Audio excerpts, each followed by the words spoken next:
हो। आप अपने बच्चों को, घर की बहुओं को, बेटियों को, बच्चों को एक लोटा जल लेकर भगवान के अगर मंदिर भेज रहे हो तो ये अंदाजा लगा कर रखना, जिसने अपने बच्चों को मंदिर का रास्ता दिखाया है उसके घर के बच्चे कभी अपने बूढ़े माँ बाप को वृद्धाश्रम का रास्ता नहीं दिखाएंगे, ये निश्चित है।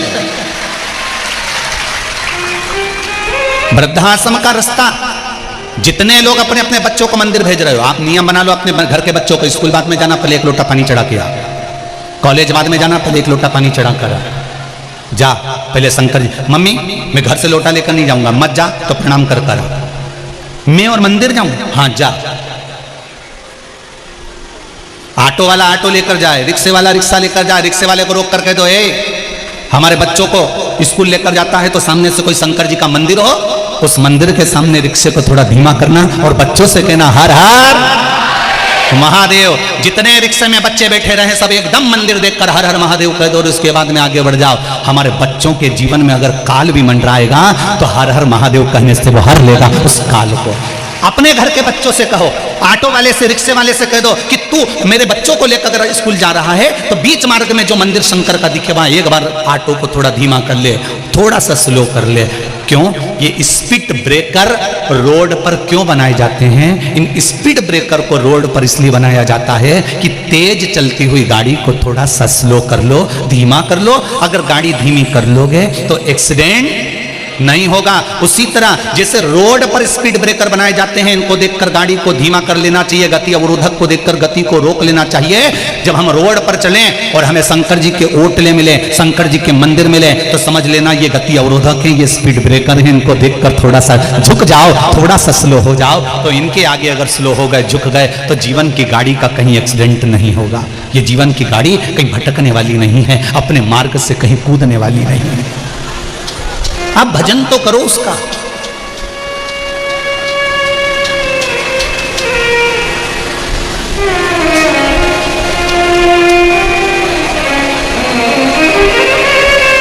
भगवान नहीं कहता कि तुम बहुत बड़ा काम करो,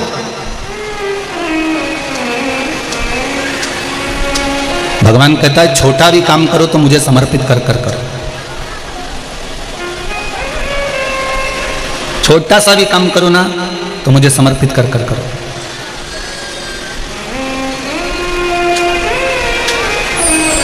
एक कथा सुनी है आप लोगों ने राम जी की? बहुत बड़ा सेतु बन रहा,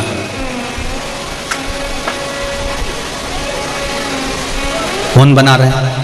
पूरे बानर, पूरे बंदर नल नील राम नाम लिखे पत्थर छोड़ रहे हैं और सेतु बन रहा। कितने किलोमीटर का था? रामेश्वरम से लंका तक का जो सेतु बना था वो कितने किलोमीटर का था? 1200 किलोमीटर का। कितने किलोमीटर का है?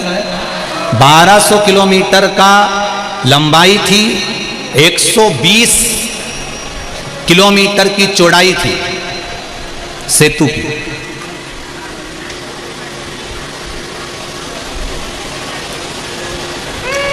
पूरे इंडिया में ढूंढिया, इंडिया में तो इंडिया में, पूरे विश्व में ढूंढिया, इतनी चौड़ाई की कोई रोड मिल जाए तो, कोई पुल मिल जाए।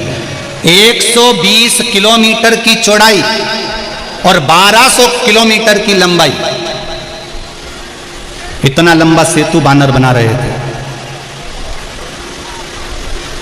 सब बड़े बड़े पत्थर ला रहे थे, बड़े बड़े पत्थरों को ढूंढ कर ला रहे थे। और एक छोटी सी गिलहरी, छोटी सी, क्या कर रही थी? शरीर पे रेत चिपकाकर वो पत्थरों पर जड़ा रही थी, पत्थरों पर जड़ा रही।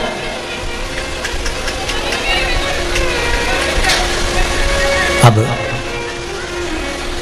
पत्थरों पर रेत जड़ाई जा रही है। हनुमान जी ने गिलहरी को देखा और गिलहरी को देखकर हनुमान जी ने कहा, हे गिलहरी, हे इधर। गिलहरी हनुमान जी के पास गई। जब गिलहरी खड़ी होती है ना तो उसके दोनों हाथ यूं करती है और मुंडी यूं करती है। गिलहरी ने जैसे ही मुख यूं करा और हाथ यूं करे तो हनुमान जी इधर इधर। गिलेरी ने पूछा क्या है? गिलेरी के 2 दांत आगे के। हनुमान जी को देख के हंस दी। हनुमान जी बोले इतने सारे बंदर जा रहे हैं, तेरे को थोड़ी बहुत शर्म नहीं आई? कहीं दब दुबा गई? इतनी सी तो धरी है, पिचकड़ा निकल जाएगा तेरा। इतने में गिलेरी ने अपना 2 दांत दिखाया और चल दी। हनुमान जी ने कहा कितनी गजब की है, मुझे चिढ़ा रही है, मुझे चिढ़ा रही है, गजब। वो जैसे ही आगे बढ़ी तो हनुमान जी ने फिर बुलाया, सुन रही क्या, इधर आ। गिलेरी पीछे मुड़ के देखी, फिर चल गई। हनुमान जी उसके पीछे पीछे गए। अरे सुन रही है? गिलेरी ने फिर अपना हाथ ऊपर वाला जोड़ा, मुंडी नीचे करी, 2 दांत दिखाए। हनुमान जी मन में सोचे कितनी एबली पैदा हुई है, बताओ कितनी एबली है। मैं इसको बोल रहा हूं, बात कर रहा हूं, सुनने को तैयार नहीं है। फिर हनुमान जी ने गिलेरी को रोका, कितने बड़े बड़े बंदर निकल के जा रहे हैं, लोग कूद रहे हैं, तेरा पिचकड़ा निकल जाएगा, कोई तुझ पे पांव रख देगा, तुझे डर मन नहीं लग रहा? तुझे डर नहीं लग रहा? गिलेरी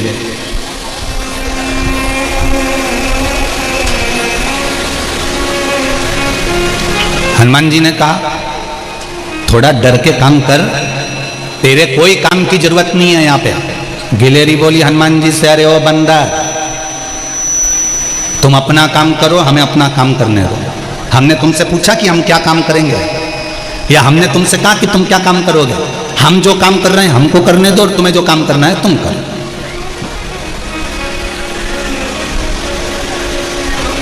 इतने में गिलहरी काम में लग गई।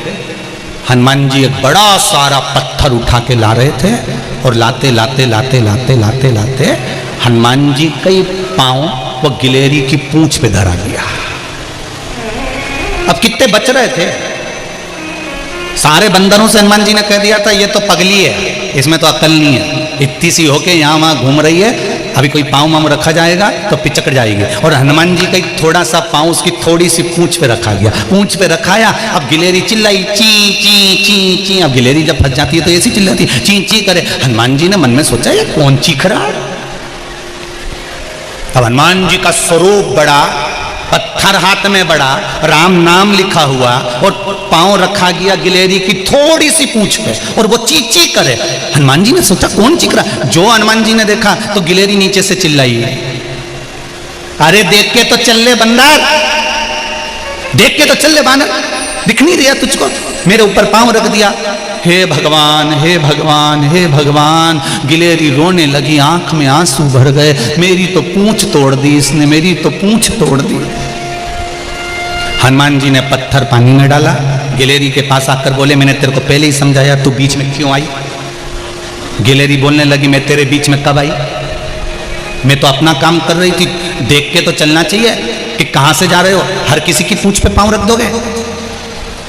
हनुमान जी ने कहा मैंने तेरे को समझाया था, बीच में काय कोई? इतने में गिलहरी ने कहा तू बहुत बड़बड़ बड़बड़ करता है, रुक जा, मैं राम जी के पास जा रही हूँ, आज पूरा न्याय मांग कर आऊंगी राम जी से कि मेरी पूंछ तोड़ी है तुझने, तूने रुक जा। और गिलहरी रोती रोती रोती रोती राम जी के पास पहुंच गई, राम जी के सामने जाके खड़ी हो गई। जैसे ही खड़ी हुई राम जी ने देखा गिलहरी रो रही है, राम जी ने गिलहरी को हाथ में उठाकर पूछा तुम क्यों रो रही हो? गिलहरी कहती है मेरी पूंछ देखो जरा, कितनी पूंछ को एक बंदर ने तोड़ दिया, मेरी पूंछ को। हनुमान जी ने अपना हाथ गिलहरी पर फेरा, फेरते से गिलहरी की पूंछ सही हो गई। गिलहरी की पूंछ तो सही हो गई, पर गिलहरी ने राम जी से कहा आपको न्याय तो करना पड़ेगा चाहे कुछ भी हो जाए।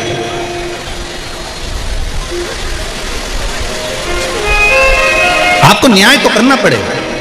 राम जी ने पूछा क्या न्याय चाहिए? जिसने मेरी पूंछ तोड़ी है आप उसको बुलाओ। तो राम जी बोले इतने सारे बंदर में किसने तेरी पूंछ तोड़ी? गिलहरी बोलती है मैं उसको अच्छी तरह से पहचानती हूं, बहुत बोलता है वो,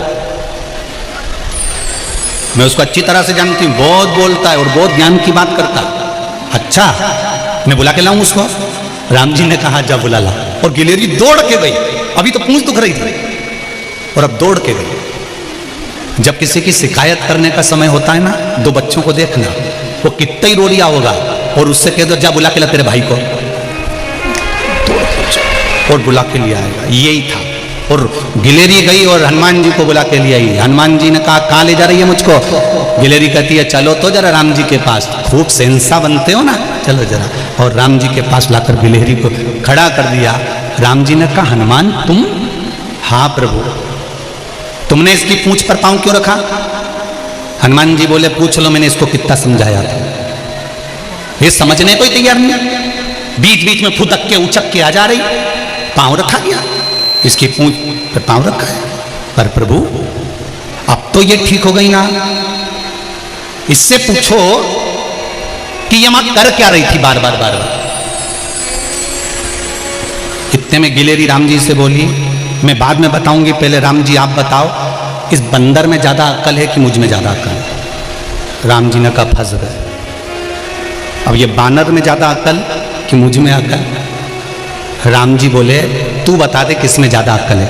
गिलेरी बोली दुनिया के लोग कहते हैं अष्ट सिद्धि नौ निधि के दाता, गाय की अक्ल इनमें। इतने बड़े बड़े पत्थर ला ला के पानी में डाल दिए, सारे पत्थरों का पुल बना दिया। वो पुल पर मेरे राम जी जब चलेंगे उनके कोमल कोमल चरण में वो पत्थर गड़ेंगे, इसलिए मुझ में अक्ल ज्यादा है। मैं पानी में गीली होकर समुद्र की रेत को चिपकाकर पूरे पत्थरों पर बिखेर दे रही हूं, जिससे परमात्मा के चरण में वो पत्थर नाचे। अब गिलेरी बोली बताओ किस में अक्ल ज्यादा है? राम जी बोले तुझ में ही है, तुझ में ही अक्ल ज्यादा है। तो प्रभु मुझ में अक्ल ज्यादा है ना, तो न्याय करो न्याय करो न्याय करो।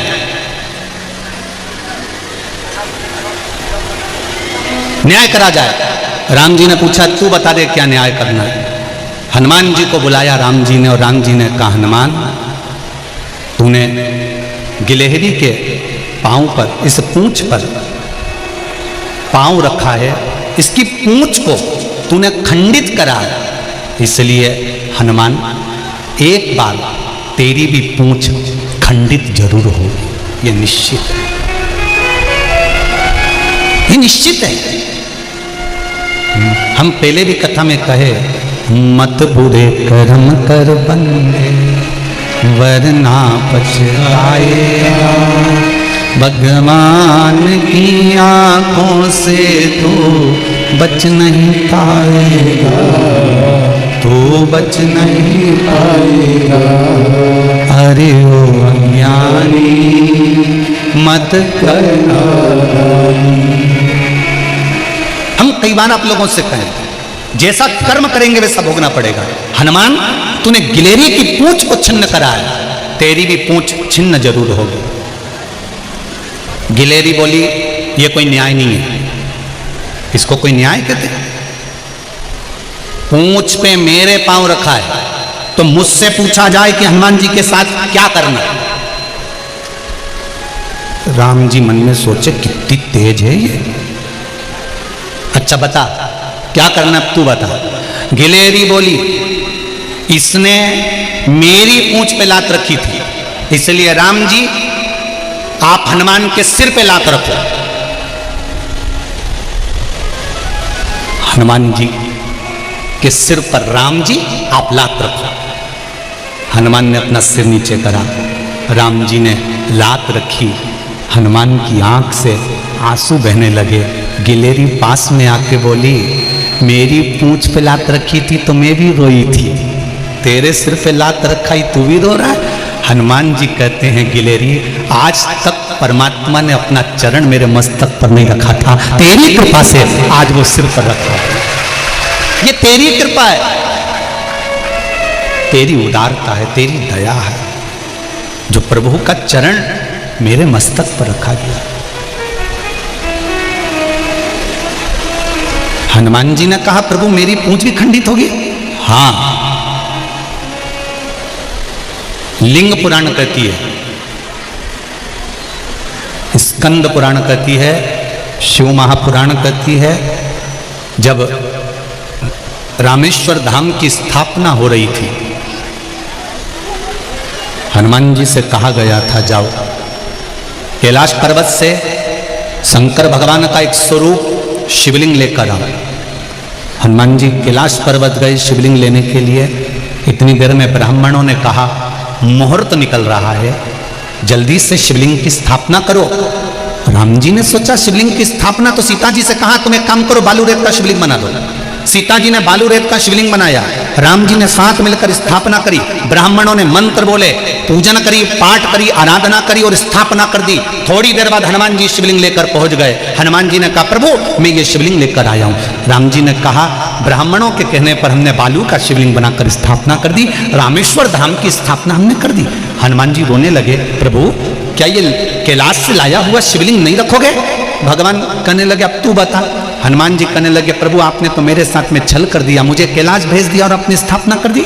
हनुमान जी के शब्द सुने तो राम जी ने कहा एक काम करो, इस शिवलिंग को हटा दो, तुम जो शिवलिंग कैलाश पे से लेकर आए हो वो रख दो। हनुमान जी ने कहा मैं अब भी रखता हूं।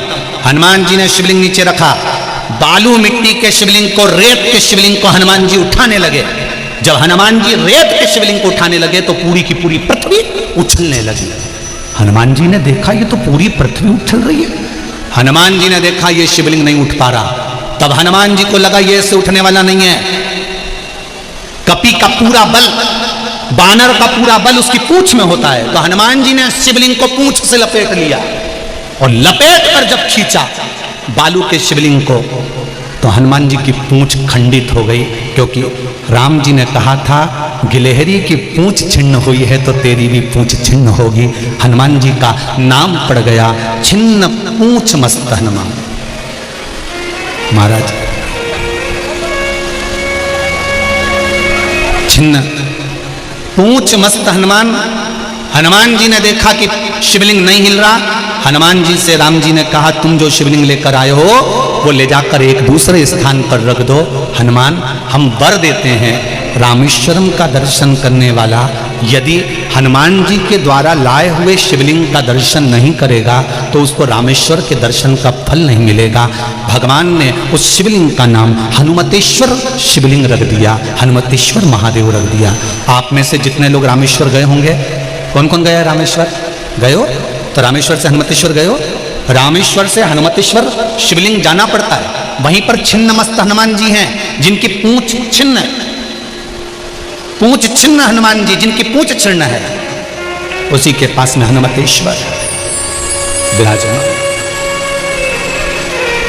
तो यहां शिव महापुराण की कथा कर रही है भगवान को तुम्हारा बहुत सारा धन नहीं चाहिए, भगवान को तुम्हारा बहुत सारी दौलत नहीं चाहिए, भगवान को तुम्हारी बहुत सारी संपदा नहीं चाहिए, भगवान को तुम्हारा बहुत सारा वैभव नहीं चाहिए। भगवान तो कहते हैं जैसे गिलहरी ने अपने शरीर पर रेत को चिपका कर छोड़ा था, ऐसा थोड़ा सा भी, एक चावल का दाना भी, एक बेलपत्र भी अगर आप भगवान शंकर को समर्पित कर रहे हो तो उसका फल आपको प्राप्त जरूर होगा। ये निश्चित है, उसका फल मिलेगा, मिलेगा। वो फल खाली नहीं जाएगा। आप शिव की आराधना में डूबे हो, शंकर की आराधना कर रहे हो,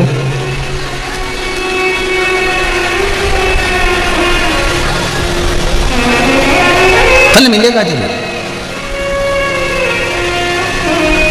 श्रावण महीना बाबा की पावन कथा, श्री शिवाय नमस्तुभ्यम मंत्र का जाप सब अपने स्थान पर बैठकर अपने दिल की बात बाबा से कहते हुए भाव से बाबा से निवेदन करेंगे।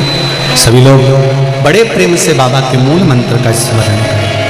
श्री शिवाय नमस्तुभ्यम, श्री शिवाय नमस्तुभ्यम, श्री शिवाय नमस्तुभ्यम, श्री शिवाय नमस्तुभ्यम, श्री शिवाय नमस्तुभ्यम। भोला सब दुख काटो भोला सब दुख काटो शिव शंकर जपो तेरी माला, भोले बाबा जपो तेरी माला, भोला सब दुख काटो मारा, ओ भोला सब दुख का शिव हे उघड़ी हे उघड़दानी, दयालु दातार कृपालु करुणा करने वाले मेरे शिव। थोड़ा सा समर्पण। पार्वती मैया जब जिस समय पर माता पार्वती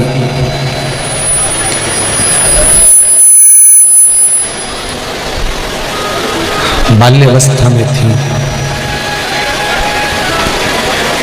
और उस बाल्यावस्था में माता पार्वती जी ने शंकर भगवान को बहुत कुछ प्रदान नहीं करा।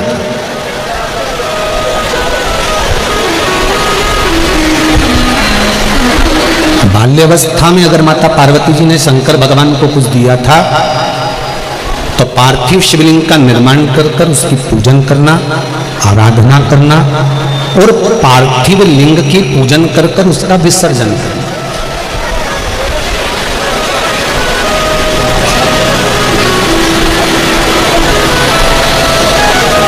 एक बात थोड़ा ध्यान दीजिए,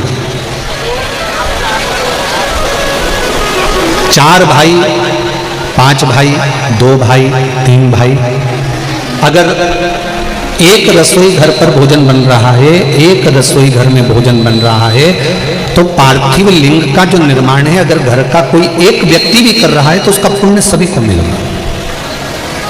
जरा समझ लेना अच्छे से हो। कल बहुत सारे लोगों का फोन आया, मैसेज आया सीहोर में कि गुरुजी हम शादी में जब दूल्हा दुल्हन की आरती उतारते थे कलश रखकर, तो हमारे मन में बहुत प्रश्न था कि इसमें दिया क्यों नहीं रखते हैं। तो वो प्रसंग, ज्योति का जो प्रसंग आपने सुनाया, उससे हमको ज्ञात हो गया कि जल से भी आरती उतरती है तो उसका फल ज्योति का ही रहता है। ये हमको ज्ञात है। आज अपन स्मरण करें कि जो पार्थिव लिंग का जो निर्माण होता है वो सार्वजनिक रूप से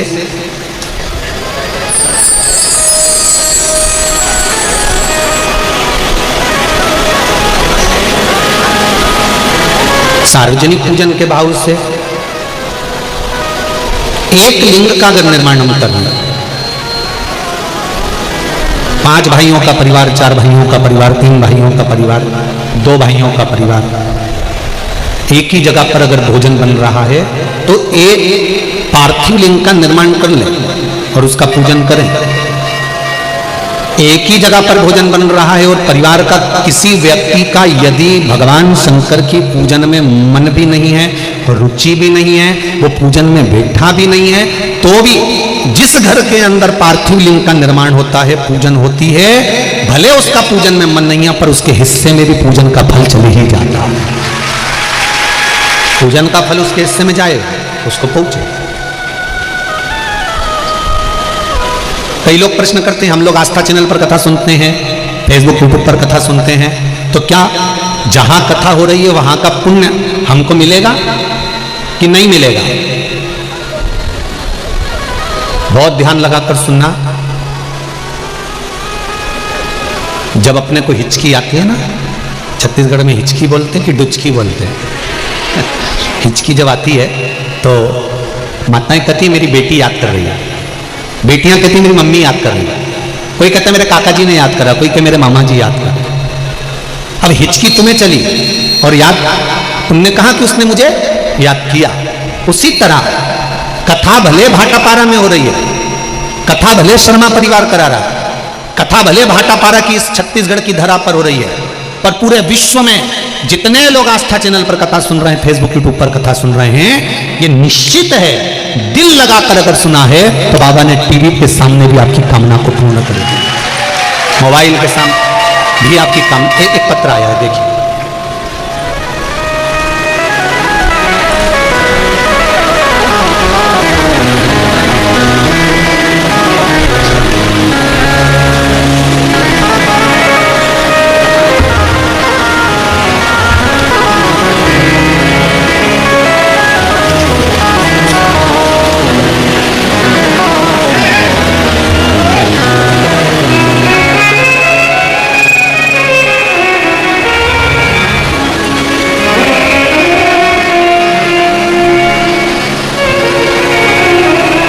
श्री शिवाय नमस्तुभ्यम। धर्मनगरी भाटापारा से मैं मोहिनी शर्मा, कहीं बैठी हो तो हाथ हिलाइएगा। मोहिनी जी शर्मा। गुरुदेव, मेरी बेटी हिमानी शर्मा का कई सालों की कड़ी कोशिश के बावजूद भी नौकरी नहीं लग रही थी। हम हार चुके थे।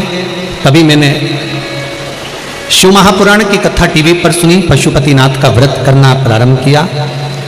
मैंने यह व्रत करने का निर्णय लिया, तब मैंने पशुपति व्रत करना प्रारंभ किया।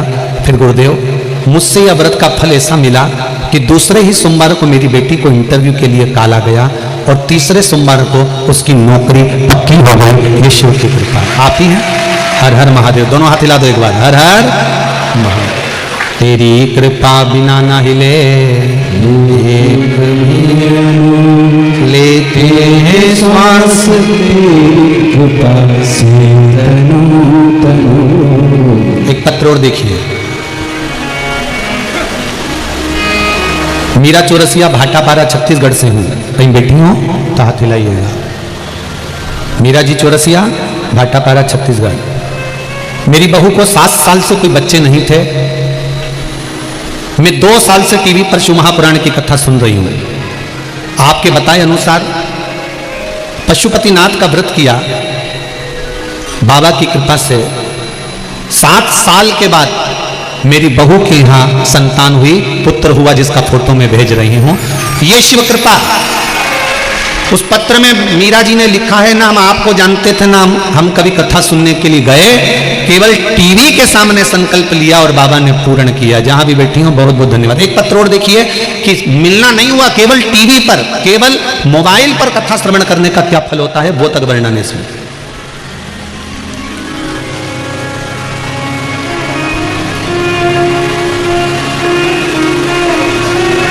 मैं भाटापारा से हूं। मेरा नाम श्रीमती पद्मणी वर्मा है।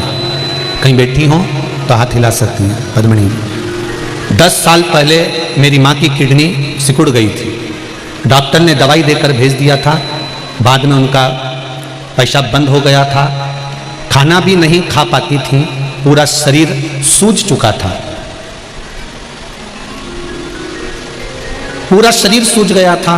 कुछ भी शरीर के अंतर्गत क्रिया में नहीं था।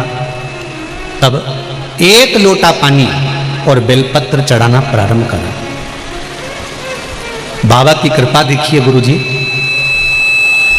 जैसे ही चढ़ाना प्रारंभ करा, लोटा भर जल और बेलपत्र चढ़ाना चालू करा और लोटा भर पानी चढ़ाकर थोड़ा सा पानी लाकर उसको पीना और बेलपत्र खाना चालू करा। मेरी माँ चक्कर खाकर नीचे गिर गई। चक्कर खाकर नीचे गिरी। कुछ देर के बाद जब उठी, जल का छींटा दिया। उठने के बाद उसको डॉक्टर के पास लेकर गए। ले जाने के बाद में मेरी माता को डॉक्टर ने देखकर कहा, इनकी जो किडनी सिकुड़ गई थी वो किडनी ठीक हो गई है और अब ये पूर्ण तरह से स्वस्थ हो गई है। अब इनको कोई दवा की जरूरत नहीं है। उसमें लिखा है, गुरुजी हम तो घबरा गए थे जब हमारी माँ नीचे गिरी, तो हमको लगा कि एकदम जल पिया क्या हो गया, पर भोलेनाथ जी को जो